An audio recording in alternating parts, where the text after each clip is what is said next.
Olá, seja muito bem-vindo, seja muito bem-vinda a mais um episódio do Política Pode. Aqui pode, lembrando que toda quinta tem episódio novo, 8 horas no nosso canal, então fica ligadinho. Eu sou a Mica Camigu, estou aqui com a Malu Piccoli. Oi, Malu! Oi, Mica, tudo bem com Tudo você? Bem. Pessoal, abrindo hoje o nosso Política Pode, primeiro cumprimentando você que nos acompanha e também recebendo o nosso ilustríssimo convidado do dia.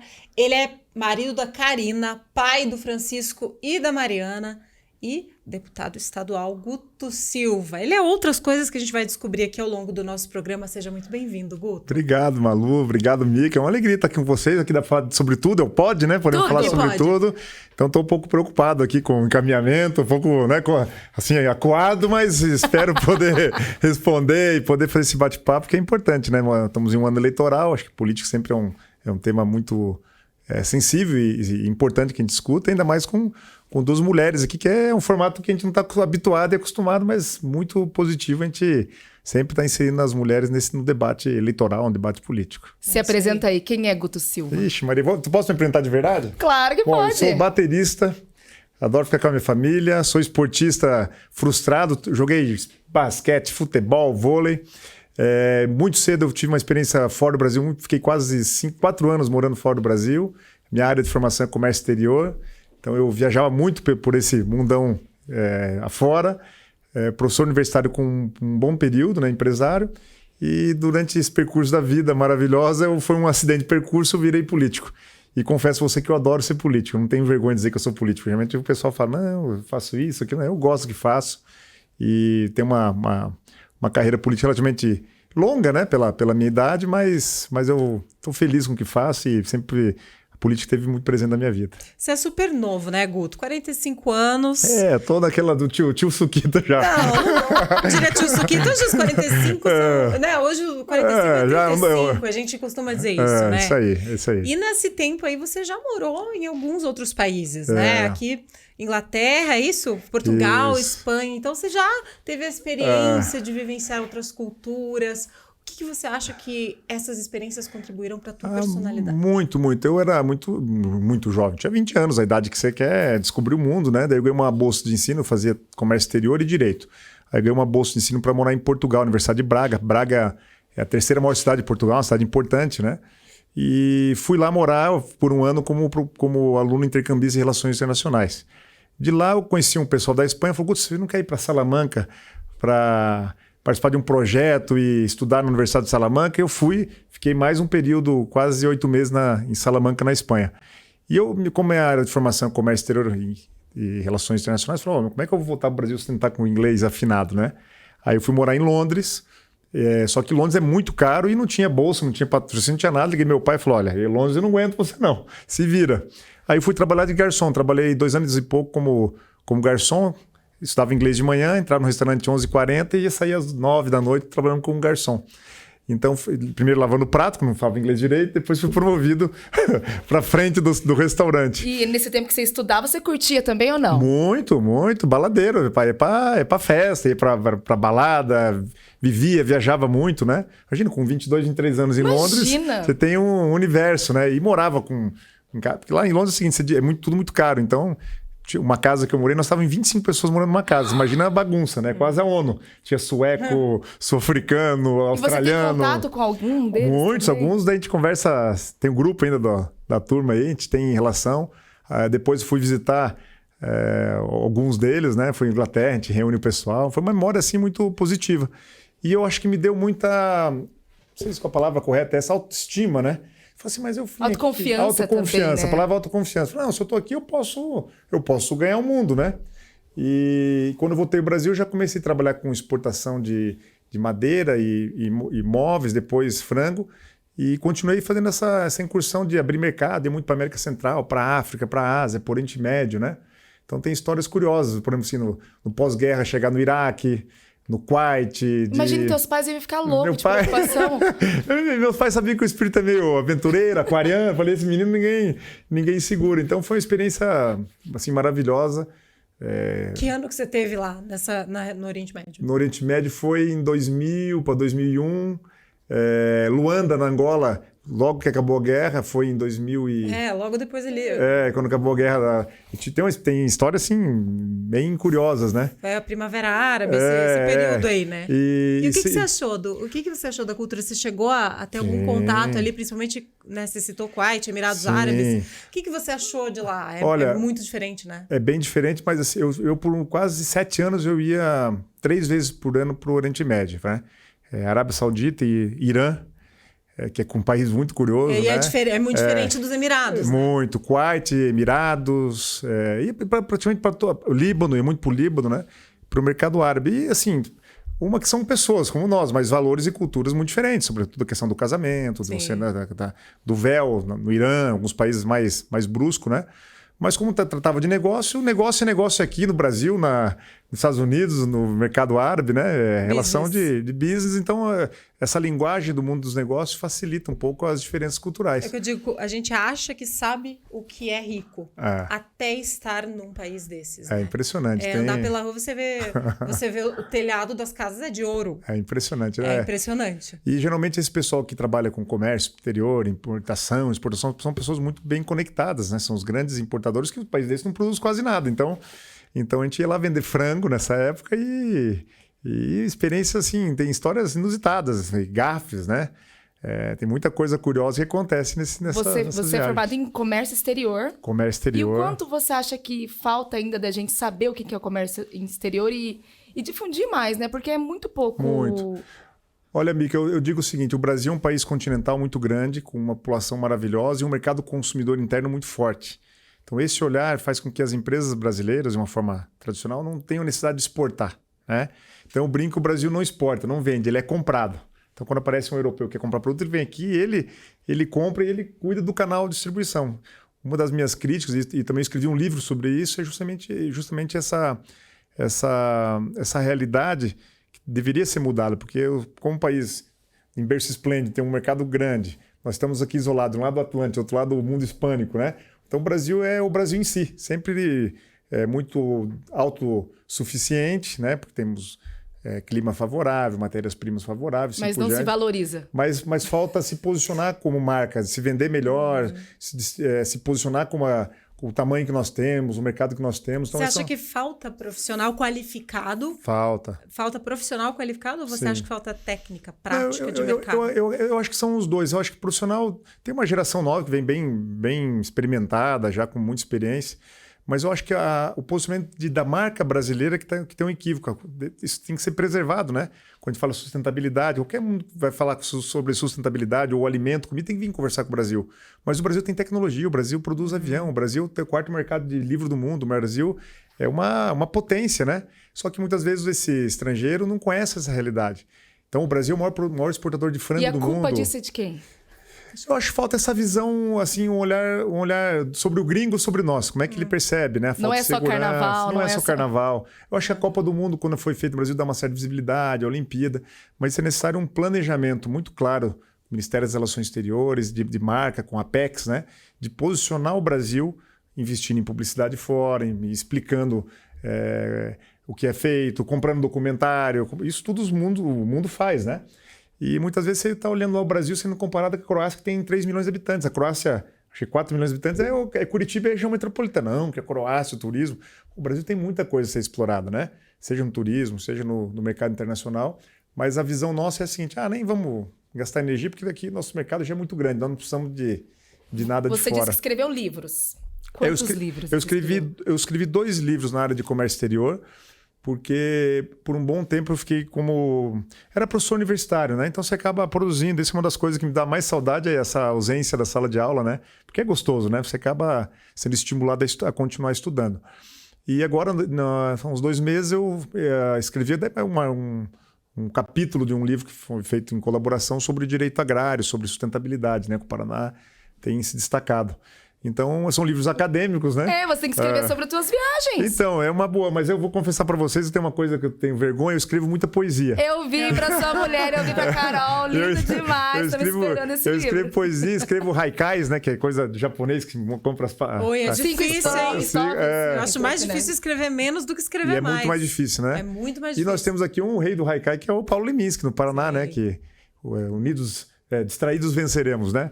E gosto de fazer isso nas horas vagas, eu vou lá, E você sempre gostou de escrever? Sempre gostei. Então você era o Luiz Augusto Nerd na escola, na faculdade? Eu diria que eu era meio nerd, assim, o que eu gostava muito de literatura, de história, eu mergulhava profundamente, mas quando entrava em ciências, em matemática, não era a minha praia. Aí o Guto ficava mais no social.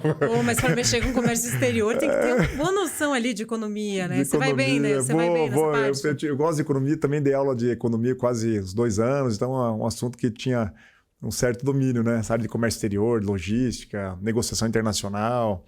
Então é uma área que eu gostei. E você fez MBA na pandemia agora e tinha a ver com matemática, né? Então, olha, eu voltei. Na pandemia a gente estava todo mundo meio quebrado, não podia fazer, né? A dinâmica mudou. Aí eu fui fazer um pós-MBA em inovação, que eu gostei muito e, sobretudo, eu nunca tinha testado produzir nesse sistema, não era nem híbrido, era altamente digital, né? E eu fiquei impressionado com as plataformas, como é que, né, que você fazia aquele trabalho, depois já discutiu o grupo, cada um em casa. Mas você achou bom? Muito bom. Porque muita gente reclamou, né? Então, a minha experiência foi muito boa. É um curso maravilhoso, assim, eu recomendo. Mas será que não é porque é fora do país também? Não, esse que eu fiz aqui no Brasil, mas os professores eram muito bons. É todo o pessoal de primeira linha que aquele conteúdo, o cara conseguia segurar uma aula no ambiente virtual, que não é fácil, não é para qualquer um. Gostei muito. E aí fiz uma bobagem de me inscrever no curso de Yale, que é uma das universidades mais conceituadas, sobre teoria dos jogos. Que para quem lembra, tem um filme da teoria de Nash, e muita matemática, estatística. Aí eu penei. Sofri muito. Consegui concluir, mas todas as aulas eu falei assim, o que eu estou fazendo aqui? O que é que eu estou fazendo aqui? Em inglês, aula de estatística, matemática. Falei, não, eu tenho juízo. Mas foi bom. E você é daquele tipo que, eu comecei, eu vou terminar. Eu não deixo pela metade. Esse é meu problema. Eu terminei de teimoso, porque não deveria. Eu deveria falar, pessoal, isso aqui não dá para mim. É complicado. Falei, agora eu vou até o fim. Mas, Guto, a gente vê, falando em termos principalmente de... Né, já que você trabalhou e transitou muito tempo nessa área de gestão mesmo, né, de empresas, e você tem um conhecimento vasto nessa área fora do Brasil. Hoje a gente vê uma movimentação muito grande no mercado, principalmente quando a gente fala de startups, né?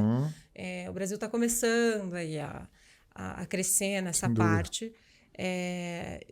Claro, não tem como a gente comparar, por exemplo, com Israel, né? Mas uma coisa que eu acho muito interessante é o fato do governo em Israel dar um incentivo muito grande para as startups, né?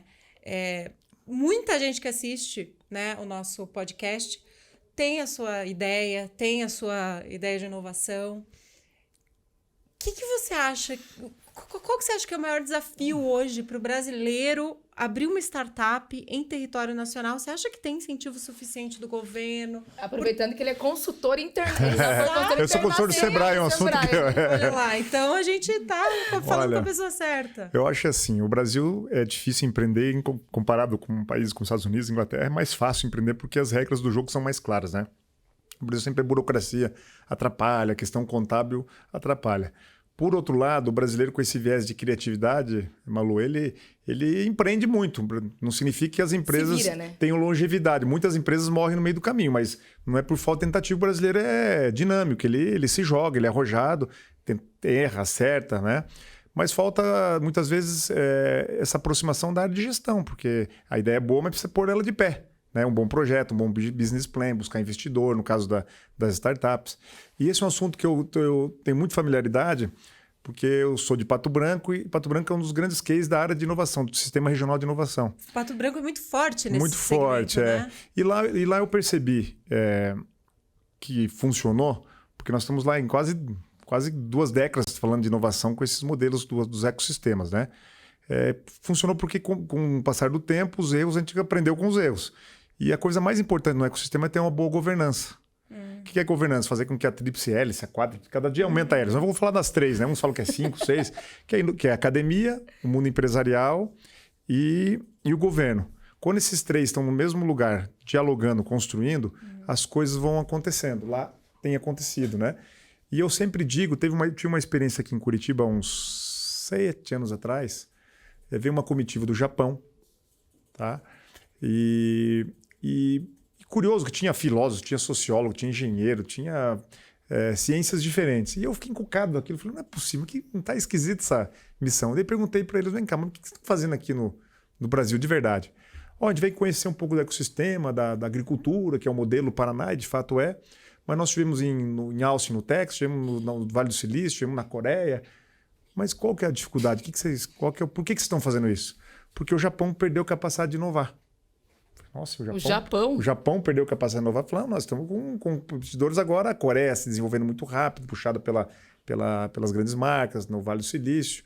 E qual que é a conclusão que vocês chegaram, né? Isso foi depois de tomar um pouquinho de vinho, né? Senão eles não iam me contar. Melhor momento. Ele falou, olha, que esses lugares de inovação, eles estão tomando café juntos. Estão almoçando juntos. A inovação não é um produto de 10 engenheiros de computação que vai inovar. Lá o médico está conversando com o governo está conversando com o engenheiro. Onde tem um ambiente de diálogo, de construção, as coisas florescem. Então, o ambiente de inovação nada mais é um ambiente onde tem diálogo, onde tem sinergia entre atores diferentes. Aqui no Brasil, de repente, é muito independente a atuação, né? Exatamente. Do empresário desse ramo. Exatamente. Infelizmente, assim, cada um puxa a carroça para um lado. Cada um vai para um lado. E uma cultura é um pouco de egoísmo, será? Eu acho que é um pouco da nossa natureza de querer fazer tudo sozinho, né? De querer se virar, né? Exatamente. Mas está acontecendo um fenômeno bem interessante aqui em Curitiba, em vários lugares. O Vale do Pinhão tem conseguido criar esse ambiente. As pessoas vão lá, tem terça-feira, vamos jantar e junta lá 70 pessoas, cada um fala da experiência. Essa conexão passa a ser mais madura agora.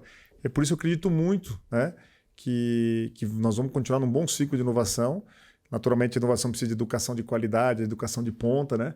E eu tenho falado muito com o governador sobre o próximo mandato agora, sobre isso, de a gente reter e atrair talentos. Eu tive um episódio em Sofia Antipolis, que fica na Riviera Francesa, lugar chique, perto de Cannes, de Mônaco, né? Tem uma cidade tecnológica chamada Sofia Antipolis, é um parque tecnológico. Nessa cidade tem uns 80 mil habitantes, mais de 70% dessa cidade são moradores jovens, entre 20 a 30 anos, focados em inovação. Que bacana. E eu tive essa experiência de falar com os gestores, era um antigo senador que criou esse projeto, na época, para a Europa não ficar dependente dos Estados Unidos, do Japão, criou essa cidade. E a pergunta que eu fiz para ele, mas qual que é o grande desafio de vocês aqui para inovar? E ele me falou uma coisa que até hoje me incomoda, que me provocou positivamente, né? Falou, aqui, o que nós percebemos nessa nova geração, vamos lá. Y, Z, sei lá como... Eu queria chegar nesse ponto também. Como a gente queira chamar, o dinheiro é importante, mas não é o mais importante. Ele precisa ter atividade cultural, precisa ter segurança, precisa ter atividade esportiva, precisa ter balada, precisa ter festa.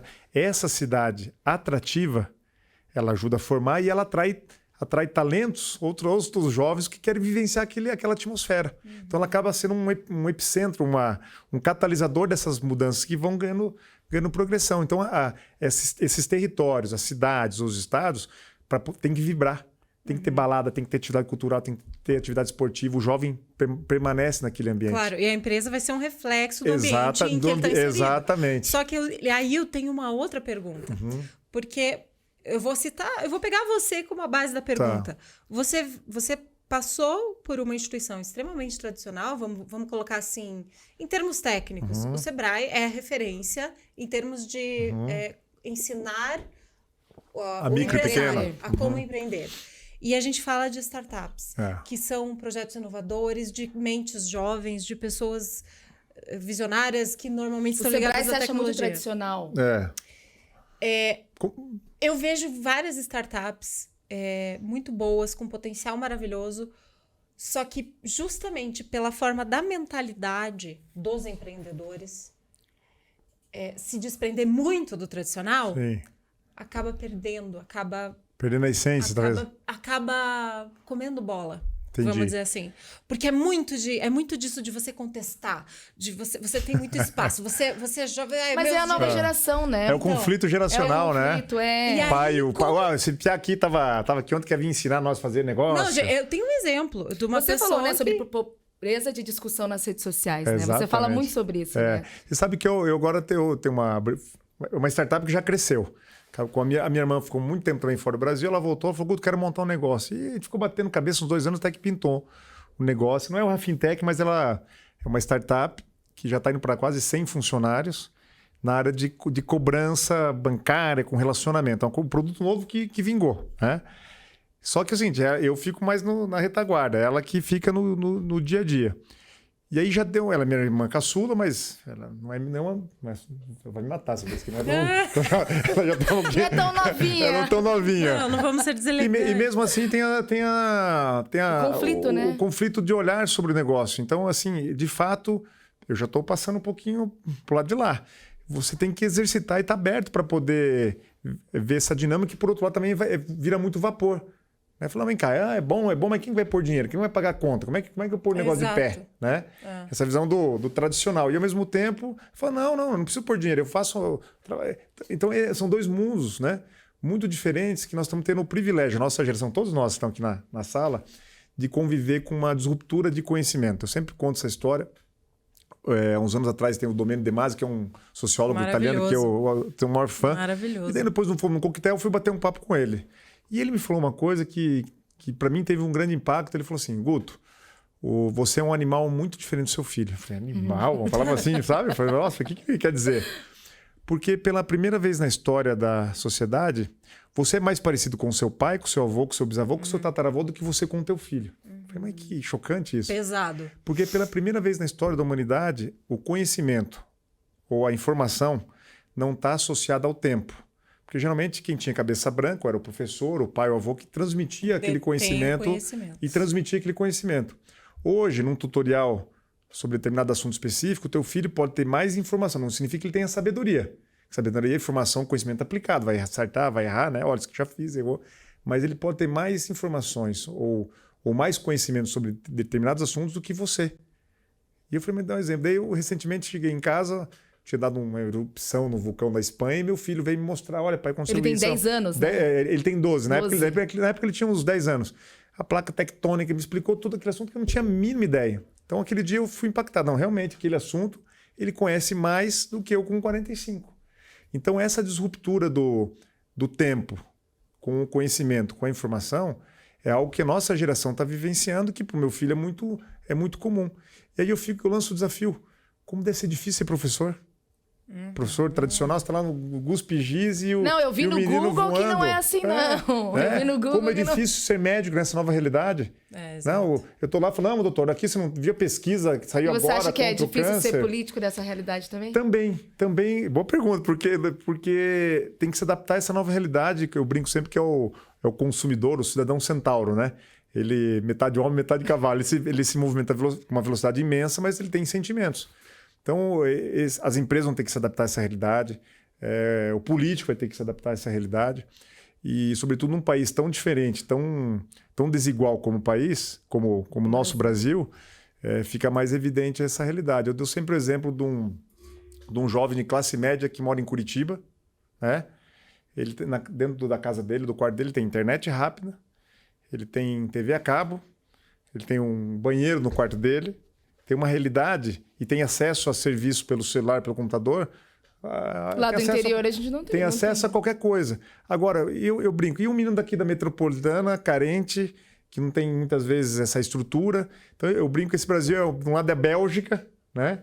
E do outro lado é a Índia. Tem esse contraste dessa mesma geração. Então o político tem que entender o seguinte, não, muito bem, a gente fala em tecnologia, inovação, startup, como é que eu vou dialogar com essa realidade que é o Brasil dinâmico, pujante, mas por outro lado tem milhões de excluídos, jovens sem acesso, analfabetos digitais, idosos que não entendem o que é isso, né? Então acho que essa dualidade do país e sobretudo essa dualidade de tecnologia é que faz a nossa geração tão especial, né? E deixa eu te perguntar uma coisa. Teu pai e tua mãe são professores de educação física. Professores, os dois. E o teu pai é jogador profissional que jogou até com o Pelé. É verdade. Você se sentiu pressionado? Você se sentiu pressionado em algum momento? Então, veja bem, imagina pai e mãe professor. Meu pai e mãe são formados na UEM, Universidade Estadual de Maringá, tem uma história como professores, né? E o esporte sempre foi muito presente. Imagina pai, mãe, professor, a gente jogava tudo lá em casa, né? Eles cobravam de vocês? Não, deixavam sempre muito lúdico. Ó, cada um vai ser feliz. Assim, eles têm uma mente muito legal e aberta e cada um seguiu o seu caminho, nunca teve interferência dos pais. Só que imagina, meu pai, quando eu era criança, meu pai estava terminando a carreira de futebol. Ele jogou no Guarani de Campinas, no São Paulo, vice-campeão brasileiro. Tinha aquela coisa do jogador de futebol.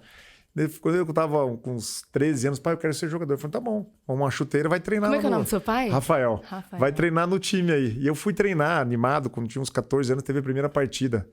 E eu lembro que foi em São Jorge do Oeste. Meu pai foi escondido com a Maria, que é a irmã caçula, pra assistir o jogo. Tava na arquibancada lá, Cátia. E aí, eu vi no finalzinho que eles estavam lá na arquibancada, né? Era no outro dia, se for um jogo no domingo, né? Na segunda-feira eu voltei da aula, meio-dia, e no almoço falei, pai, e daí, o que você achou do jogo? E ele muito zeloso, assim, para não machucar, falou, posso dar um conselho para você? Eu falei, diga, pai, vai estudar, vai estudar. Então, minha carreira de futebolista acabou no primeiro jogo, não tinha talento, não tinha talento. E teus irmãos e teu filho também gostam muito de esporte? O meu filho joga de basquete, gosta de basquete, né? Eu tenho que descer na quadra, bater bola com ele. As minhas irmãs, todo mundo brincou um pouco, assim, uma foi jogou vôlei, basquete, mas ninguém, acho que tinha um talento que o pai tinha, né? A gente imagina que tem a fantasia do esporte. O esporte é sempre muito... E vocês se mudaram para Pato Branco por causa da carreira do teu pai, né? O meu pai foi campeão na época pelo Grêmio de Maringá, foi campeão paranaense, e daí tinha 2 times para ele poder jogar, Chapecoense, que é em Santa Catarina, no Paraná. E meu pai, como era meu pai e mãe professores do estado, falou, olha, Rafael, faz o concurso que o Pato Branco tem vaga para professor. Então você já vai, você, tua esposa, e você termina a carreira. Meu pai já estava terminando aqui no Pato Branco. Então eu tinha 4 anos, foi essa nossa história. Eu saí de Maringá, meu pai e mãe professores já do estado, finalizando o concurso, começaram a lecionar, e daí terminou a carreira no Pato Branco. Eu sei de um outro talento que você tem. Ave Maria. Meu Deus, onde é que vocês foram buscar essa... Que história é essa? Você às vezes ataca de chefe, é isso? Isso é uma piada, viu? Veja bem. Eu não acho que sou um mau cozinheiro, eu gosto de brincar na cozinha. Eu não sabia fazer churrasco. Não sabia, assim, me enganava. Na pandemia, um dia eu falei, não é possível. Nossa, na pandemia agora. Na pandemia agora. Recentemente, cara, a pandemia transformou você, né? Não é possível que eu não vou fazer churrasco. Aí virei churrasqueiro. Tô até fazendo peixe, cabrito e assim por diante. Mas na cozinha eu me viro, faço arroz, feijão. Tanto que você morou fora, né? Dá uma enrolada. Mas daí o pessoal começou a pegar no pé, e agora os deputados estão fazendo... O meu colega Marcelo faz receita. Eu falei, vou começar a fazer uma onda de coisa de bobagem, ó, de miojo, como que abrir o miojo, de ovo pochê, coisas básicas. E a pessoa fala, pô, você tá tirando onda. Eu falei, vamos brincar um pouco com isso. Mas sempre quando eu posso, eu dou uma arriscada na cozinha, mas confesso que sem talento nenhum. E as tuas redes sociais, você é muito vivaz nas redes sociais, né? O mais bacana, eu até tava comentando com as meninas que eu achei, é que o teu perfil mostra tudo. Você não fica escondendo, porque eu só vou mostrar o lado bom do político. Não, eu viajo, eu tô com a minha família, as conquistas dos meus filhos, eu comemoro junto com os seguidores. Eu achei isso muito legal, porque assim, ó, geralmente... Quem é um político que tem rede social tem medo de ser julgado pelo que faz. E a galera fala, olha, ele tá usando dinheiro público para fazer isso. Então, você não tem esse receio? Não, mas esse foi um dilema que eu carreguei por um bom tempo, pelo seguinte, sempre fui muito ativo nas redes, sempre novo. Quando vinha a rede nova, vamos dar uma olhadinha, né? Hoje dá um trabalho danado, né? Porque você tem tanta plataforma. Só que um dia um amigo meu falou, Guto, é muito chato ver Instagram de político. E o teu tá chato. Mas por que chato? Você acha que eu vou olhar? Você liberou 300 mil. Exatamente. Você acha que isso me atrai? Isso é chato, me desculpe, isso é chato. Mesmo você ser meu amigo, quando tá você, eu pulo você. Só dou um puladinho pra dizer que você vê, pra dar uma força moral, eu pulo. A palavra é mídia social, as pessoas querem saber quem você é, como é que você vive, assim por diante. Lógico, você fica aquele pouco melindrado pra também não mostrar muita intimidade, tem filho pequeno, às vezes você não quer. Mas eu acho que esse equilíbrio de você falar quem é você, com o teu trabalho, com a tua vida pessoal, é saboroso para que as pessoas entendam, compreendam também um pouco, tira essa estigma, né? E se identificam com você, com o político. Então eu procuro dosar, né? Equilibrar um pouco isso, a vida pessoal, às vezes eu passo dica lá de vídeo, de livro, de música, contar um pouco do dia a dia fora da política, porque só política cansa. E eu também vou confessar, quando eu vou olhar o Instagram dos meus colegas... É chato, né? Pulo, não aguento.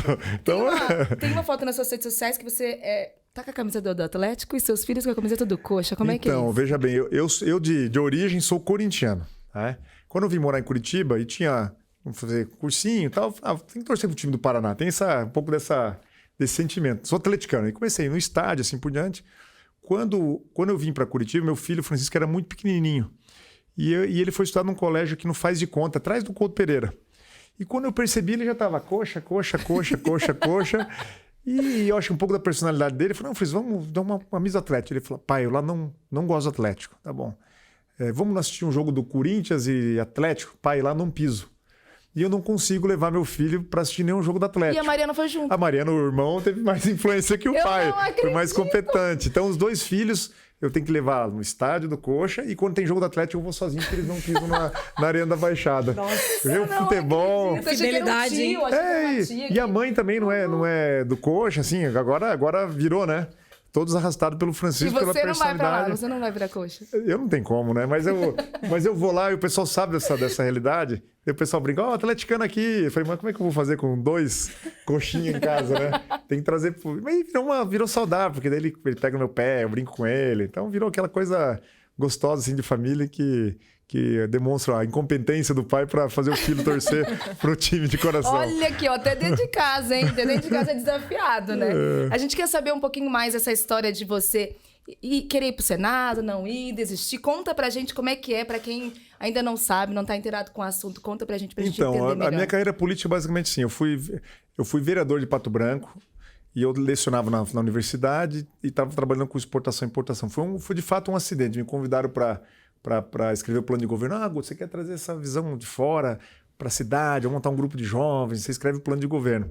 E eu comecei a escrever esse plano de governo e fui mergulhando, né? E no final da conversa, todo mundo caiu fora, sobrou eu mais uns 10 gatos pingados. E um falou, você vai ser candidato a prefeito, vice-prefeito, e você vai a vereador. Eu falei, então vamos para ajudar. E aí, para minha surpresa e para todo mundo, eu fui mais votado nessa eleição de vereador. Um pouco pela história, meu pai professor, muita gente conhecia, a família do meu sogro, eu na universidade. Descobri que o pessoal gostava de mim, né? E confiava em votar em mim. Aí no segundo ano, Pato Branco falou, pessoal, precisa de um deputado da cidade. Vai, Guto, para deputado. Eu falei, mas eu não sou conhecido nem aqui, comecei agora. Vai. Quantos anos você tinha nessa época? Eu estava com... faz 12 anos atrás, estava com 33, até maduro, assim, para ingressar na política, né? E eu nunca tinha sido filiado a partido, nunca tinha participado de grêmio estudantil, o mundo político não era a minha praia. E disputei a eleição, não me elegi, fiz 23 mil votos total, mas em Pato Branco fui mais votado. Né? Fiquei como suplente. E aí minha trajetória me trouxe a Curitiba. Trouxeram para, não, você tem que ser deputado, mas você precisa abrir espaço, você vem ser subchefe da Casa Civil. E aí comecei, estava como subchefe, me elegi deputado estadual, aí conheci o Ratinho, começamos fazendo trabalho, me reelegi deputado estadual. E nesse período eu fui o primeiro deputado que apoiei ele. Falei, não, vamos montar, vamos começar a trazer o pessoal, vamos ajudar, né? E aí ele fez esse convite para ser o chefe da Casa Civil, que tinha sido subchefe, já conhecia, e como deputado conhecia todos os deputados, falou, não, vem contribuir. Então foi uma experiência muito legal ter, nesse período, estar à frente da Casa Civil, que é uma secretaria difícil até de explicar, né? Porque todo mundo sabe, educação, na verdade, saúde. É um secretário direto do governador, é isso? Ele, na verdade, ele faz todo o filtro político, né? Ele que faz relação com a Assembleia, com o Ministério Público, Tribunal de Justiça, e todos os assuntos passam por lá, né? Então tem que ser uma pessoa muito bem relacionada mesmo. Mesmo. Né? Então, a saúde passa por lá, orçamento, educação, todos os assuntos importantes do governo passam obrigatoriamente pela Casa Civil, que é ela que assina junto com o governador, assessora direto do governador. E foi uma experiência muito boa e eu estava em dúvidas o que eu ia fazer agora nesse período eleitoral.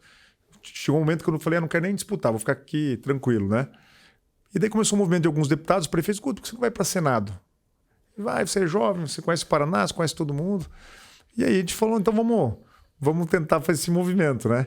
Aí em janeiro eu poderia voltar para a Assembleia Legislativa em abril, eu antecipei em janeiro para começar a cuidar da campanha e fiz uma pré-campanha, viajando muito, conversando muito, escutando muito, né? Acho que é importante nesse processo político. E estava com uma vontade danada de poder disputar, de levar essa opção. Mas política a gente sabe que muitas vezes o contexto você fica apertado ou fica sem condições, sem viabilidade, né? E isso foi aconteceu com a minha candidatura. Ficou muito congestionado o espectro político que eu trabalhava. Ficou lá o Álvaro Dias, o Moro, o Paulo Martins, a Aline, o Pessutti, né?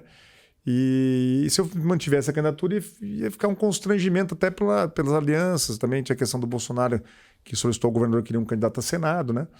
E aí, em comum acordo, o governador falou, olha, eu vim até aqui, gostaria de disputar, mas infelizmente no quadro político... Você acha que você foi precipitado ou não? Não, acho que eu tinha que fazer esse movimento. Assim, muita gente fala, mas começou já, tem que ir. Eu acho que na política precisa de coragem, de energia para avançar. E eu faço sempre assim de muito coração aberto e muito claro. Mas também tem que saber que às vezes não é a hora, não é o momento. Então eu dei um passo para trás, vamos recompor. Mas você não ficou chateado? Não, assim, eu acho que durante o processo você fica às vezes bravo com uma situação, com outra, né? Mas quando chegou o dia da decisão, eu já estava muito, muito claro do que eu queria, né? Do que eu deveria fazer e consciente do processo político. Você tem que olhar, sempre olha, sempre pesquisa, estuda, avalia. Minha aula de estatística agora eu estava preparado para analisar. Eu falei, acho que não vai ser uma boa não, porque vai ficar muito o clima, você vai ficar esquisito. Então vamos dar um passinho para trás e... Um para trás e 2 para frente, né? Quem sabe 2 para frente, né? Então estamos reposicionando para futuro aí. Você também teve à frente da Câmara de Comércio Paraná-Rússia, né? E como é que foi essa experiência? Como é que é lidar com o mercado russo? Você chegou a aprender a falar russo? Só espacivo. Então, por muitos anos também ia muito para a Rússia, né? A Rússia é um dos grandes compradores de frango do Brasil. E eu, curiosamente, fazia Rússia, Moldávia e Ucrânia. Então, fui acho umas 5, 6 vezes para a Ucrânia, umas 9, 10 vezes para a Rússia, para vender produto do frango do Brasil. Inclusive, o Brasil é muito forte nessa relação. E muito bem, então tinha essa relação comercial, né? E quando eu entrei no processo político, como estava como deputado, estava tendo no Brasil a Copa do Mundo, né? E a Rússia jogava aqui em Curitiba. A Rússia jogou 2 ou 3 partidos, acho que a chave era em Curitiba, da Rússia. E aí a embaixada e o consulado começaram, nós precisamos aproveitar a Copa do Mundo para reativar a relação cultural e relação comercial. E daí eles queriam alguém que conhecesse o pessoal, que pudesse dar uma movimentada e uma pessoa que é o Said falou, Guto, eu sei que você ia muito para a Rússia, nós precisamos de alguém que tenha relação com o mundo privado para ser o presidente da Câmara de Comércio Brasil-Rússia. Você topa? Eu topo. Vamos embora. Você topa tudo também, né? Tudo. Sim, eu pensei meu problema, viu? Aquariano,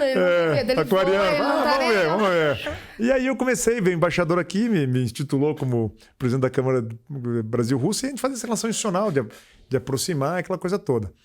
E nesse momento eu conheci o embaixador, o Akapov, né? Que veio aqui me intitular como presidente. E na pandemia nós tivemos um episódio muito curioso, né? Porque naquela guerra incessante por vacina, né? A Rússia declarou que tinha a vacina Sputnik. E daí lá vai o Guto Silva, vamos para Brasília, conversa com a Rússia, assinamos um convênio com o Tecpar para poder importar, ia na Anvisa, né? Porque nós tentamos buscar com todas as alternativas, né? Para poder antecipar. Infelizmente, a Rússia não conseguiu protocolar que a vacina era eficaz, não conseguiu atender a legislação brasileira, Anvisa, mas a gente foi atrás, a gente fez o papel de poder buscar essa alternativa e também foi um período de 5 meses dando entrevista para a TV russa. Meu Deus! Sem falar uma palavra. Nada, eu falei em inglês, né? Em inglês. E agora, sobre esse período, também as pessoas querem saber, Guto, e agora, com a guerra da Ucrânia, né? Que é sensível. E eu me lembro de uma situação, eu vou contar isso no ar aqui, que é a primeira vez que eu vou falar, mas é curioso. Nesse período da Rússia e da Ucrânia, nós temos uma comunidade ucraniana muito grande aqui no Paraná. E na época eles me ligaram, Guto, nós não queremos o Paraná falando com a Rússia sobre vacina. Eu falei, mas é vacina. Não. Você não pode mais, está proibido. Essa relação é muito ruim. E isso não é agora na guerra. Estamos falando de 2 anos atrás. Então isso demonstra como é complexa a histórica o conflito. Como a rixa é grande como mesmo. É complicada a situação da Rússia e da China. Então a Rússia, assim, eu tenho muito respeito, carinho, porque eu conheço muita realidade, da mesma forma a Ucrânia, né? Várias vezes lá fazendo negócio. E são experiências que você absorve, né? Entende um pouco a questão cultural, o passado também da Ucrânia, que as crianças obrigatório falar em russo, tinha que aprender o hino soviético, da então União Soviética, né? Os países satélites. Então tem toda uma estrutura arquitetônica, os prédios comunistas, né? Tem toda uma história complicada que eclodiu agora, infelizmente, nesse conflito. Em termos políticos, a Rússia é muito grande e é impressionante ver como a força dos governos, né? Como eles todos, né? Se a gente for ver, historicamente é um país que tem uma unidade, assim. Exatamente. Em termos de governo. Porque quando a gente fala em dimensão, o Brasil é um país igualmente grande, mas a gente não vê essa unidade. A gente parece que cada estado é um pequeno país com a sua forma de pensar. Muito heterogêneo, né? Exato. E uma Luí é uma coisa verdadeira. Eu acho que na natureza da Rússia, para ela manter aquele território tão vasto e grande, é necessário a relação deles com o território, com o espaço, é uma questão muito forte de preservação da história deles. Então a Ucrânia, digamos assim, já foi Mas não soviética, tá totalmente foi Rússia. errado também, né? Eles têm o Eles argumento querem da OTAN, valorizar né? essa cultura. É cultura. Tudo, né? E daí esse espaço que ficou ali da OTAN, da Ucrânia, é chumbo grosso. Ali É uma região já foi Rússia, soviética, voltou. Então é difícil acertar, mas naturalmente os ucranianos querem sua realidade, né? Querem buscar sua história. Por dentro da Por lente. dentro da lente. Explica Meu pra Deus do ele céu, o que é isso, Jesus? Então amado? vamos lá, Guto. Por dentro da lente. Essa mulherada dá um trabalho. Meu Deus do céu, cara. Eu tô aqui suado aqui. Até parece, tá? Até parece, Tá né, bombando, Kátia? ele tá bombando. Ai, meu Deus. Vamos lá, Guto. É muito simples. A gente tem uma lente repleta de perguntas aleatórias. Tá. Cujas respostas você deve dar sem pensar muito. Tá bom. Você Bate vai bate abrir pronto. a lente, Pode pegar. selecionar uma pergunta, ler a pergunta do São papelzinho 5 perguntas. e responder. Uma só? 5. Então, pera aí. Onde que eu... Ah, aqui. Vamos jogar Aí. aqui. Isso. Vocês têm que escolher... É. louco! Vai que vai que vai. Ah, vamos lá. 5 perguntas? Isso. Rapaz, isso aqui é pegadinha do malandro. Deve ter uma... Falta jogar pra cima, Vamos que nem lá. aqueles programas. Se de pudesse escolher sorteio. apenas um tipo de comida para comer durante toda a sua vida, qual seria? Pizza. Pizza? Eu adoro pizza. Feijoada é minha comida preferida, mas para comer o resto da vida, imagina feijoada na janta, não ia dar certo. Segunda? Vamos lá. Meu Deus, eu fiz uma bagunça danada aqui. Não tem problema, vai. Vamos lá. Vamos lá. Ixi, essa pequenininha que eu acho que é doída. Quem te faz sorrir com facilidade? Essa é uma boa pergunta, né? Eu acho que minha filha, Mariana. Ela me faz sorrir todo dia. E eu tenho uma tradição lá que eu que acordo os meus 2 filhos, então eu vou lá, acordo ela, bom dia. Eu sei Você que acorda cedo? Eu acordo 6h30, 15 para 7, mas durmo tarde. Tem espécie, sabe? Devia dormir mais cedo. Mas eu que acordo eles para ir para a escola, daí eu dou um beijinho nela, dou um beijinho nele, e eu sei que já se ela dormiu mal, ela acorda ardida, né? Aí eu já vou de leve para não machucar a Mariana. Mas ela me faz sorrir, ela é bem humorada e eu gosto muito dessa relação com pai e filha, né? Uma data importante para você. Por quê? Puxa, isso aqui é... Ai. Ai. Ave Maria. Esqueceu a data do... Eu vou fazer uma data que é importante pra mim, que é o meu casamento com a Karina. 23 de abril. E eu brinco sempre com a Karina, que é dia de São Jorge, que é o santo que eu gosto, né? Mas eu faço uma piada sempre com ela... E ela vai... Não vai falar de dragão. A Karina é uma mulher muito bonita. Eu falei assim, Karina, hoje você tá novinha. Quando tiver uns 60, eu vou falar que eu matei o dragão no dia do casamento. Ela falou assim, se você fizer isso, eu te esfaqueio dormindo. Você não faça isso. E vocês se conhecem há muitos anos, Muitos né? anos. A Karina... 24 anos. Exatamente. Acho, não, até mais que isso. Porque a Karina, veja bem, ela estudou sempre na mesma escola e ela era muito amiga da minha irmã, da Rafaela. Então a Karina ia dormir na minha casa quando tinha 5, 6 anos, 7 anos, né? E você já paquerava ela quando ela era amiga do seu irmão? Mas olha só, o menino mais velho nunca tem olhar pra mais novinha, né? Sempre. Ai, duvido! Ela era novinha, 9 anos, eu com 13 anos eu já era adulto, né? Ela que olhava pra você, então. E ela falava assim, ela falava pra mãe dela, e a mãe dela conta essa história, olha, quando eu gosto muito do Guto, do João, meu irmão, que eles têm as namoradinhas, eles são legais com as namoradas, quando eu crescer eu quero ter um namorado que nem eles. Ela falava. E daí tem uma cena inusitada, que eu sempre tive o olhar dela de menina, amiga da minha irmã, nunca como mulher, né? Aí eu acho que ela tinha uns 16 para 17 anos. Eu tava jogando sinuca, tomando cerveja com meu amigo, Nego. De repente entrou uma menina assim, loira, bronzeada. Ela falou, Guto, nunca fui bronzeada na minha vida. Você viu outra pessoa? Você tinha tomado Era demais. branquinha. Você tava bebendo muito. Você viu? Eu vi ela loira, bronzeada, voltando da praia. Eu falei, nossa senhora, que mulher bonita. Quem que é? A irmã do Fábio? Você é a Karina? Daí meu amigo falou, é. Eu falei, vou casar com ela. Olha só. Então a gente conhece de longa data, tem foto dela no aniversário das minhas irmãs, pequenininha, tudo, mas nunca tinha visto ela como mulher, né? Daí a gente namorou desde 98 que eu namoro a Karina, então porque a gente casou em 2014. 24 anos de namorado. 24 anos juntos e assim, é uma mulher maravilhosa, que eu aprendo sempre muito com ela, tem paciência, mas é uma mulher assim, muito diferente, ela é artista visual. Então, assim, a Karina tem um olhar sobre o mundo completamente diferente do meu. Evoluído e, assim, diferente, né? A artista tem um olhar diferente. Então, ela olha as coisas de um olhar diferente, ela pensa diferente. E isso eu acho que é muito rico, né? Porque muitas vezes o casal vai ficando igual.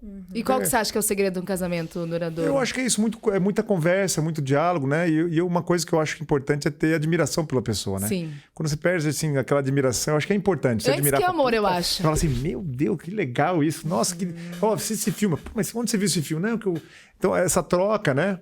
Eu acho que deixa o casamento vivo e ter essa admiração acho que é importante. Então, eu admiro muito ela e E, então deixa a data do 23 de abril, o dia do dragão. Não esqueceremos também. E ela vai me matar, que eu conto essa história, ela vai pegar o dragão, você vai ver. Mais uma? Mais uma. Mais Qual é a duas. coisa sem a qual você não poderia viver? Objeto, será? Ou é coisa, né? Objeto. Telefone celular é muito óbvio, né? Hoje em dia fica difícil ver sem celular. Sem música. Eu escuto muita música. Muita? Muita. Mas que estilo que você gosta? Então, eu sou colecionador de vinil, né? Meu prazer, todo sábado eu vou ali no Savarim, compro 2 ou 3 vinil, faço pesquisa de disco e assim por diante. Eu digo que a música muda muito com o tempo. Com a tua vibe. Com a vibe, algumas coisas voltam, outras falam assim, eu não consigo escutar mais isso aqui, né? Então, assim, eu comecei roqueiro, escuto muito rock, tem muito Beatles, Led Zeppelin, Black Sabbath, AC/DC, Iron Maiden, tem muita coisa, rock nacional, MPB. Gosto, como eu toco bateria, então a percussão tá viva na minha vida, gosto muito de samba, pagodes, mas o samba raiz, adoro. Então, quando eu tô muito brava, a Karina fala, vamos lá no quintal, tem samba hoje. Ela já sabe Quintal da Maria. Vou lá, deixa o samba, né, tal do quintal, eu vou muito lá. E recentemente, meu pai escuta muito música clássica, então às vezes escuto um pouquinho. Recentemente eu estou estudando muito funk soul americano, anos 70, Marvin Gaye, aquela sonzeira negão, assim, tá com swing, né? Que susto. Não, funk brasileiro, isso eu não gosto. Mas se eu tô tomando uma cervejinha, eu ponho um pezinho aqui, ó. Eu dou uma dançadinha. Eu ia ficar surpresa também. Não, você vai numa festinha com um pessoal mais novo, você tem que estar tem que dar uma quadradinho. Ah, eu não vou não, gente. Estou aqui fazendo a política, mas não vou não. Mas o Spotify me entrega. E sertanejo? Sertanejo eu muito MPB. Eu escuto sertanejo, adoro sertanejo raiz, que eu lembro muito do meu avô. E sertanejo universitário, eu chego pros meninos, viu o que tá tocando? Eu boto na minha playlist. E a Mariana, quando vai na viagem, pai, põe sertanejo universitário, pai, põe sertanejo. A Mariana gosta, é mais festiva, né? Decora a música inteirinha, tudo, né? sabe tudo. Mas o que eu mais escuto é MPB. Quando eu olho assim, daquele balanço, o que eu mais escuto, que tá mais rodando, é MPB, porque a música brasileira é uma maravilha, é muito rica e muito vasta, né? Então eu vou muito a show. E agora, recentemente, na época que eu morava na Inglaterra, a gente ia muito em balada eletrônica, né? Tava começando o negócio de rave. Eu nunca tinha ido numa rave. E foi lá na Inglaterra. Saí de Pato Branco, fui lá em Brixton, pau comendo lá, rave. Aquelas luzes lá. E foi, meu Deus, onde que eu tava que não conhecia esse negócio aqui, né? E aí adorava, né? E daí um tempo escapei um pouco da música. Aí tem um amigo meu aqui, o Fabrício. Um abraço, Fabrício. Ele é dentista e adora música eletrônica. Na casa dele tem uma balada. Na casa dele. Aqui daria uma ótima balada. Mais ou menos desse tamanho, com pista, de vinil, com CDJ. Eu falei, Fabrício, eu quero aprender a tocar. Então, tô em casa. Daí comecei a tocar. Hoje eu toco, sou Você DJ. é DJ? Sou DJ. Se vira na mesa, então. Sou DJ, me viro na mesa. Rapaz. E agora, pra você ser DJ, você tem que andar com um pendrivezinho teu, porque não é Spotify que você escolhe. Você baixa a música. Remixa. Põe no teu pendrivezinho, então você chega na balada com o pendrive. Então eu vou na casa dele já com o meu pendrive, daí você acaba escutando música. Então eu tô escutando muita música eletrônica pra montar meu setlist. Os teus filhos devem achar o máximo, né? Eles falam, meu pai é muito louco esse negócio de DJ. E aí é techno mesmo, tecneira, é melódia técnica, você vai embora. Legal. Mas falta mais uma, né? Ou não? Mais uma. Ah, Uma, 2, 3, 4. Falta uma. as perguntas boas, né? Boas, né? Pega na veia, né? Se pudesse reviver um dia na sua vida, qual seria? Puxa vida. 23 de abril não vale mais. 23 de abril É não praticamente uma sessão terapia, tá, Guto? Nossa, eu tô aqui, eu queria compartilhar com vocês. Sim, é sobre isso. Fale mais sobre isso. O dia, deixa eu até reler isso aqui. Se pudesse viver um dia, qual seria? vamos ver um dia que eu fui muito feliz, assim, vamos pensar. Eu acho que assim, eu gosto muito de Natal. Porque o pessoal não gosta de Natal. Na minha família, o Natal é muito legal. Porque junta meu pai, minha mãe, meu tio, meus avós... E tem amigo secreto, tudo. É muito festivo. Porque aqui eu vou confessar. Minha mãe italiana é dramática, né? E minha mãe, assim, minha avó tá com 89 anos, a Nair. E na cabeça da minha mãe, minha avó tá morrendo faz 50. Quando minha avó tinha 40, ela falou, olha, Tem que vir no Natal. vai ser o último Natal, a avó não vai passar mais um dia. Isso, esse drama eu escuto já há 40 anos, né? Só que ao mesmo tempo é legal porque é o seguinte, essa lavagem cerebral da mãe, a mãe italiana, os irmãos sempre juntos, as noras, os genros, os primos, Então, assim, expurgar um dia que eu gostaria de reviver, esse Natal de infância, assim, que era muito legal, que era muito divertido, é uma memória que eu tenho com muito carinho. E já que a gente tá falando de infância, eu sei que teu pai teve a primeira locadora do Sudoeste, é isso? É isso, né? O que você conversou? Meu Deus do céu! Eu quero saber qual filme que marcou a sua vida. Então, e se você entrava naquela salinha de proibidos para menores de 18. Entrava. Eu vou contar, vou fazer uma confissão aqui. Olha, essa história é muito legal. O meu pai meu pai teve vários empreendimentos, professor, mas sempre teve comércio, muita coisa. E daí ele montou a primeira locadora de vídeo. Mas na época a locadora não tinha nem a capinha do filme. Era verdinha? Era uma parede com uma sinopse. Você puxava lá, Dama de Vermelho. Aí você lê sinopse, comédia, você datilografava e alugava. Chamava videoclube, era quase um... Videoclube. Um videoclube, um consórcio. Você fazia, era um clubinho. E eu era criança, às vezes meu pai ia trabalhar, eu tinha 9 para 10 anos, o pessoal batia na porta da minha casa. Meu pai e mãe estavam saindo, Guto, o pessoal conhecia, quero pegar um filme. Daí eu subia no outro andar do prédio, tava todos os filmes lá e eu anotava os filmes, né?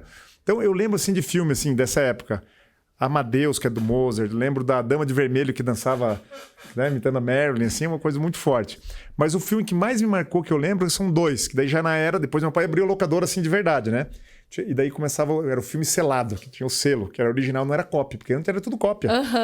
E daí tinha 2 filmes que eu lia quando via a capa, assim, pela primeira vez, quando era o videocassete, que era o De Volta para o Futuro, e o Indiana Jones e o Templo da Perdição. Então esses 2 filmes, assim, pra mim é bem... Relíquia, né? Relíquia, total. Imagina. Relíquia. E você é casado com uma profissional das artes, né? Sim. Ela chegou... Eu não sei se ela gosta, né? Mas normalmente esse pessoal...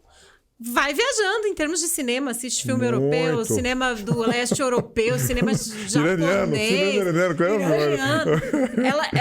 Você gosta de outras produções artísticas além do Hollywoodzão tradicional? Gosto muito. E a gente assiste, consome, né? Muito cinema francês, iraniano. Turcos estão muito fortes, né? A gente assiste, consome, tem muita coisa legal, né? Você sai um pouco do formato americano Hollywood, que é uma narrativa que você está habituado, né? Padrão. Quando você ouve um francês um pouco mais lento, uma narrativa, você fala, mas que... Isso é mais do drama, da comédia, do documentário? Eu não gosto muito de terror, né? Mais brincando, mas minha filha adora, a Karina adora filme de terror. Eu gosto muito de comédia, uma coisa mais leve, e as comédias europeias são melhores, né? São mais inteligentes, naquele pastelão. E um bom drama sempre é bom, né? Uma boa história, todo mundo gosta. Então, assim, eu assisto muito filme, agora um pouco menos, mas sempre quando alguém recomenda, a gente fica atento, e ela traz às vezes traz até umas pedreiras também pra assistir.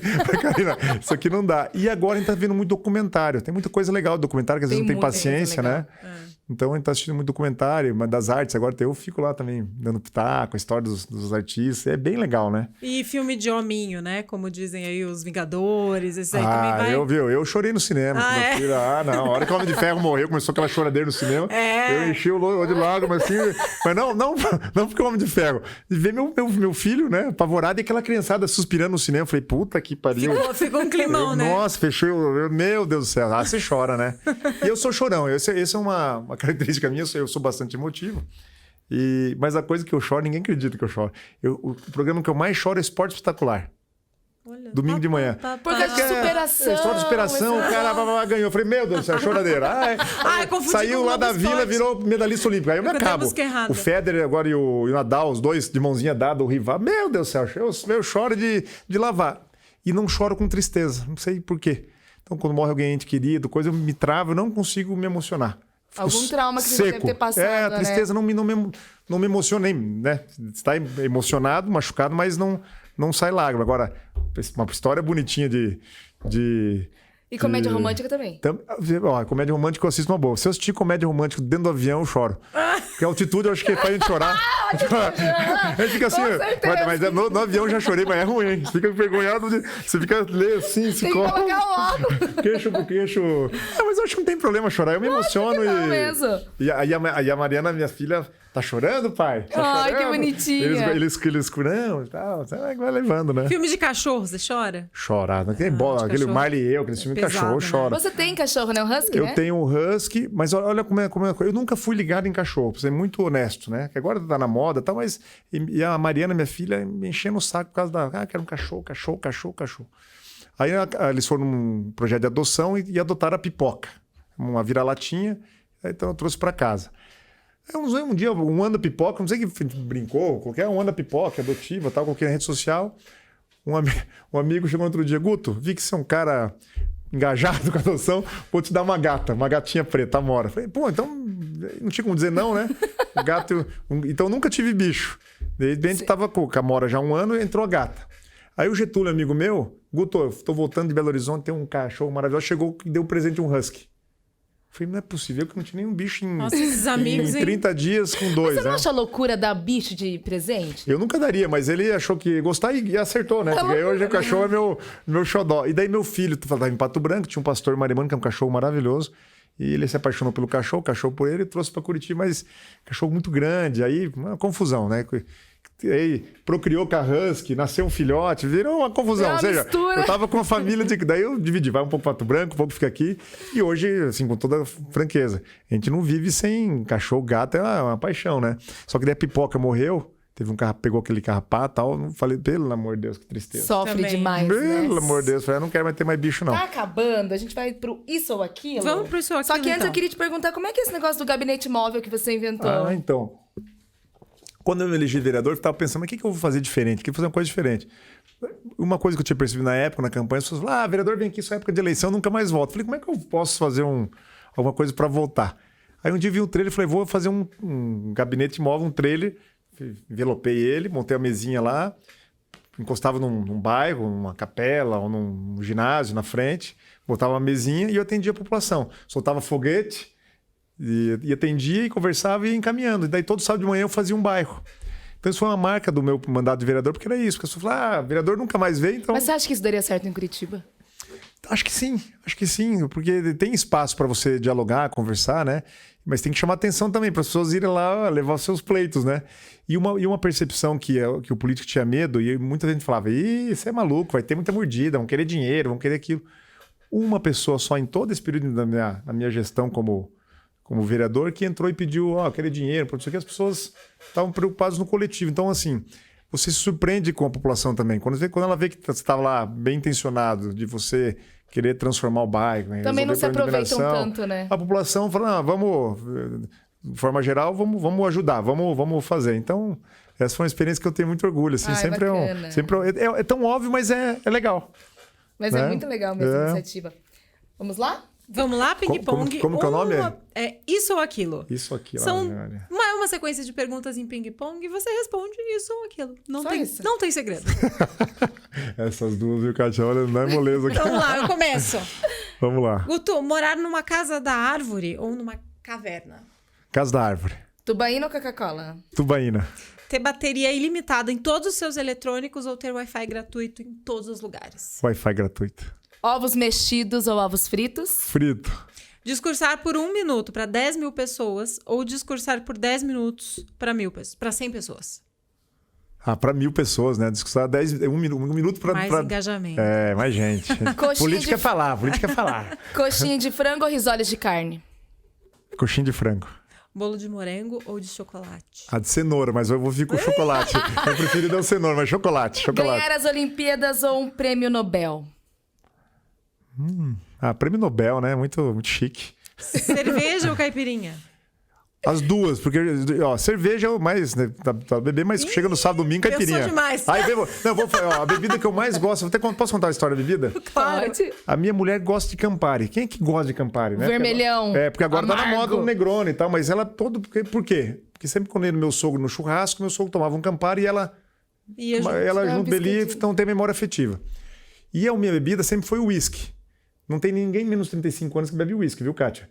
Porque hoje é vodka e gin. O cara fala assim, você quer um uísque? O cara fala, tio, velho, vai no bar, tio.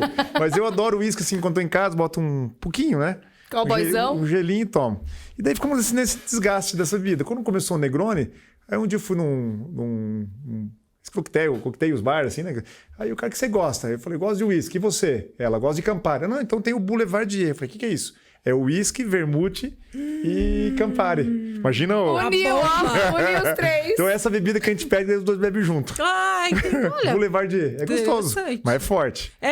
Como é que era aquela que você tomou? Chevette. Chevette. Que é a juventude gosta do tal Chevette Chevette. é corote. Corote, a bebê corote. Água de coco congelada e gostoso. suco de baunilha com limão.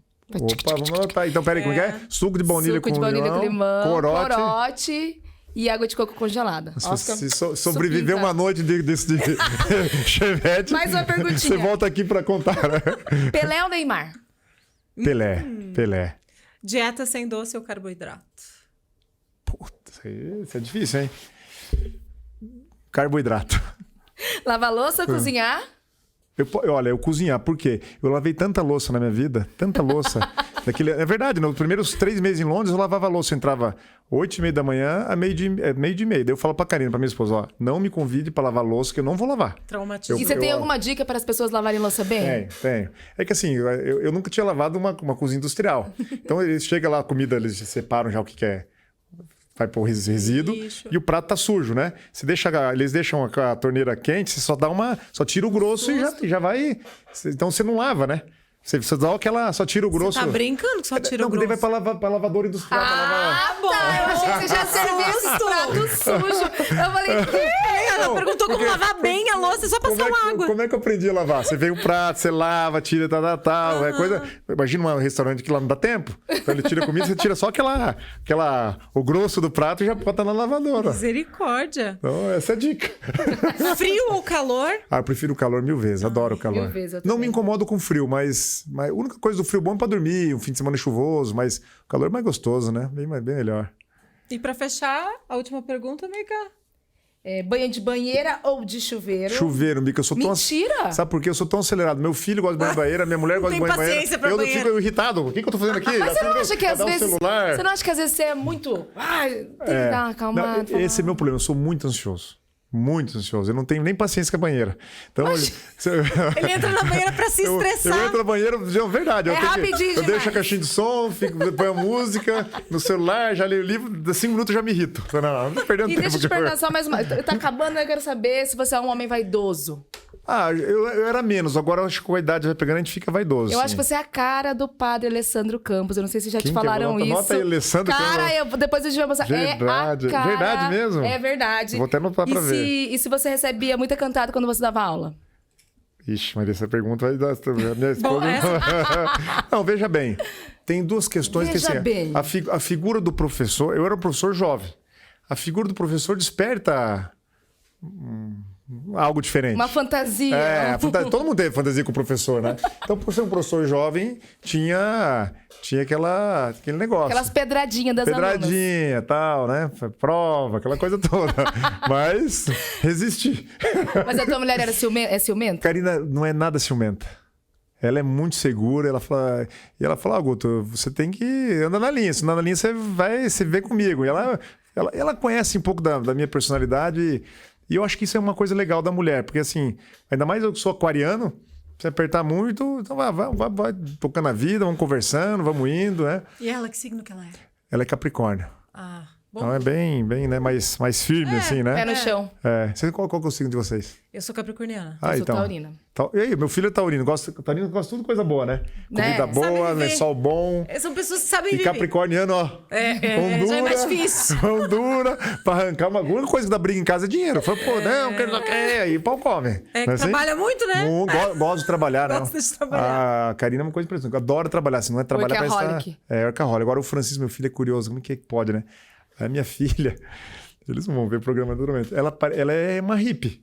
Ela tem 10 anos, mas ela é alta, tranquila, abraça a árvore, conversa com o mar. Outra vibe. O meu filho, eu brinco assim, ele é um velhinho. Então ele assim, se for... Rapaz, esse lençol, não gostei. Esse travesseiro tá ruim. Olha. Comida essa eu não vou comer. Esse banheiro tá sujo. Taurino na veia, impressionante. Olha só. Exigente. E deve ter ascendente em virgem pra ser desse jeito. Organizado, né? Com certeza, né? Mas eu vejo, então um Capricórnio e um touro em casa. Tô em casa aqui. Que delícia de papo. Tenho certeza que se tivesse mais tempo a gente ia ficar falando muito mais ainda, né? Mas posso dizer uma coisa pra vocês? É muito legal esse formato porque quebra, a gente vai falando da gente, né? E você viu que a gente quase não falou de política, né? Bem pouco, O que você quer falar de política? Fala pra gente. Eu gostei de tudo aqui. Eu acho que você falou, eu não sei mais nada. Eu acho que tudo é político, né? Então, quando a gente fala da história, a gente fala dos gostos, a gente fala do que a gente pensa, né? Você já tá falando com um pouco do teu espectro, o que você é, né? E política é isso. Política requer verdade. Então, não dá pra... A minha verdade pode ser uma verdade do outro, mas quando a pessoa fala o que eu gosto, o que eu não gosto, você, de certa forma, essa pessoa é mais ou menos assim. Né? Acho que é isso que é a graça aqui do podcast, poder extrair o lado B do político, né? E as pessoas conhecerem melhor você, né? Entenderem sobre a tua família, sobre tuas escolhas, sobre tua base, teu pai, tua mãe, muito legal. E veja bem, o político também não é super-herói. Eu tenho meus medos, tenho minhas frustrações, tenho minha tristeza, tenho... Realmente a gente não traz muito isso, mas eu sou um ser humano como qualquer um, né? A maioria tá mais pra vilão, né? A maioria tá mais pra vilão. Então, assim, eu acho que isso é real, né? Então, eu tenho minhas limitações, meus problemas. Então, isso você acaba sempre deixando um pouco de lado, porque tem que mostrar ao político, vamos transformar a vida das pessoas, vamos melhorar a vida E depois da eleição, o que você espera que você vá fazer? Como é que vai ser o teu... Meu próximo turno? Então, assim, eu tenho conversado muito com o governador, a gente vai integrar o governo, né? Não, a gente não sabe ainda, isso eu acho que a questão tem que amadurecer. Mas vou ajudar o governador nessa transformação, um governo que eu acredito, que eu confio, né? Tem transformações importantes em várias áreas. Estou em campanha para o governador Ratinho Júnior. Uma que eu conheço ele, é uma pessoa maravilhosa, sensível, assim por diante, né? Participei ativamente do governo, então eu acho que tem que defender o que você acredita, eu acredito. E, naturalmente, tem outros desafios, né? E uma coisa que eu tenho conversado muito com o governador é isso. Eu acho que o Paraná agora é esse berçário de novos cérebros, dar oportunidade para esses jovens se desenvolver, crescer, de alternativa de renda, né? Para que as pessoas possam melhorar os seus salários, ter uma vida mais digna. Então, isso que me movimenta agora, e, né, na conversa informal a gente sempre fala sobre isso. Show de bola. Guto Silva, um prazer receber você aqui no Política Pod. Seja sempre bem-vindo aqui à nossa casa. Muito bacana a nossa conversa. Gostei muito. Nós nos despedimos de você, Mica. Super obrigada. Eu que agradeço, que papo gostoso, né, Malu? Foi ótimo. E não esquece, você que tá assistindo a gente toda quinta, 8 horas, tem episódio novo no canal. Guto Silva, um prazer receber você. Eu que agradeço. Olha, eu gostei muito, de verdade, tá? Não falo aqui para agradar vocês, os telespectadores, né? Mas foi muito legal e tem essa possibilidade de a gente fazer esse bate-papo mais informal. O mundo tá tão pesado, né? Dividido, todo mundo brigando, todo mundo sabe. Lógico, a política às vezes acirra os ânimos, mas eu acho que é importante diálogo, né? Conversar e se apresentar. Então, queria agradecer o convite, agradecer a Kátia também, que é minha amiga, tenho muito carinho, respeito. A Kátia é jornalista, vamos falar antiga, né, Kátia? Experiente, né? E ter esse formato, duas mulheres fazendo esse bate-papo, deixa mais agradável, né? Conversa flui melhor. É isso aí, Girl Power. Girl Power, foi bem legal, foi bem legal. Obrigado pelo convite. Obrigada. E para você que nos acompanha, até o próximo Política Pod. Aqui pode. Tchau.